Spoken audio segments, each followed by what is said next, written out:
A reading from the Book of Wisdom.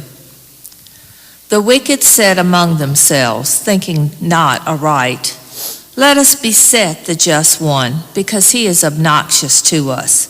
He sets himself against our doings, reproaches us for transgressions of the law, and charges us with violations of our training. He professes to have knowledge of God and styles himself a child of the Lord. To us he is the censure of our thoughts. Merely to see him is a hardship for us. His life is not like that of others, and different are his ways. He judges us debased. He holds aloof from our past as from things impure. He calls blessed the destiny of the just, and boasts that God is his Father. Let us see whether his words be true. Let us find out what will happen to him, for if the just one be the Son of God, he will defend him and deliver him from the hand of his foes. With revilement and torture, let us put him to the test, that we may have proof of his gentleness and try his patience. Let us condemn him to a shameful death, for according to his own words, God will take care of him. These were their thoughts, but they erred. For the wickedness blinded them, and they knew not the hidden counsels of God. Neither did they count on a recompense of holiness, nor discern the innocent soul's reward. The word of the Lord. Thanks be to God. Responsorial Psalm. The Lord is close to the brokenhearted. The Lord is close to the brokenhearted. The Lord confronts the evildoers to destroy remembrance of them from the earth. When the just cry out, the Lord hears them, and from all their distress he rescues them. The Lord is close to the brokenhearted. The Lord is close to the brokenhearted, and those who are crushed in spirit he saves. Many are the troubles of the just man, but out of them all the Lord delivers him. The Lord is close to the brokenhearted. He watches over all his bones. Not one of them shall be broken. The Lord redeems the lives of his servants. No one incurs guilt who takes refuge in him. The Lord is close to the brokenhearted.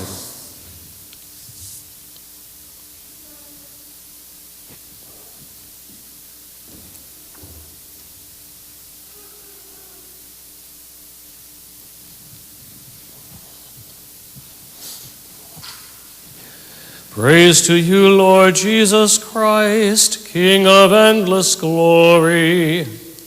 Praise to you, Lord Jesus Christ, King of endless glory.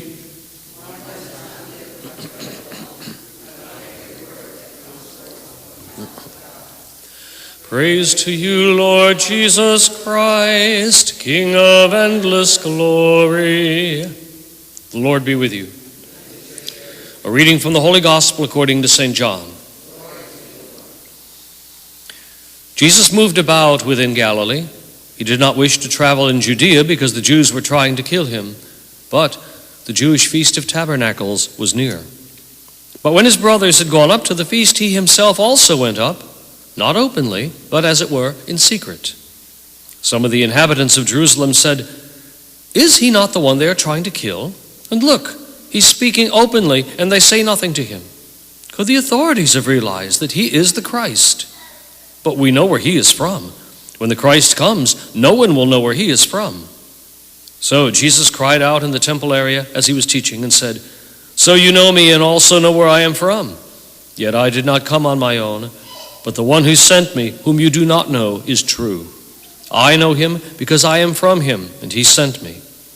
So they tried to arrest him, but no one laid a hand upon him because his hour had not yet come. The Gospel of the Lord.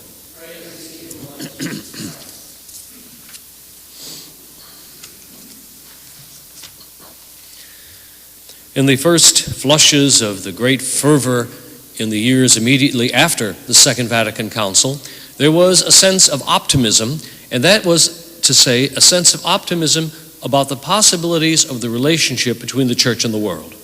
Okay?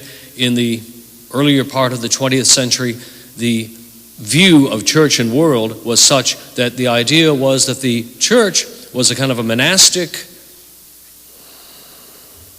fortress set on a hill.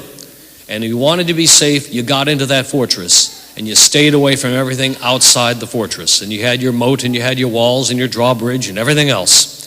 And there was a kind of a definite sense of hostility, and that there was 100% truth inside the fortress and 100% falsehood outside the fortress. The Second Vatican Council tried to change the attitude and say, no, the world is something that God has created. It's damaged, but it's still good, and we want to try to engage it to be able to be a sacramental sign and a sacramental power to help rebuild the world. So that was very exciting. And so you had Pope Paul VI, for example, with sayings that became very, very famous, like, the new word for peace is development. Or he said, if you want peace, work for justice. Those are really, really nice sentiments. They're only about half true, though, unfortunately.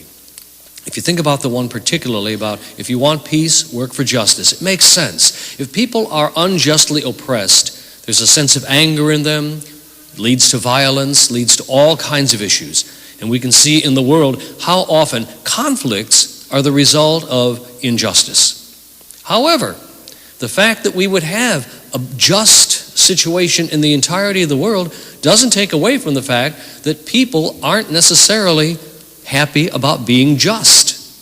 You know? And that's the whole thrust of our first reading today from the Book of Wisdom. That sometimes justice and love, even though they're the ultimate answer, are not in the short term the easiest of answers. Where does justice and love lead us? Well, to the cross.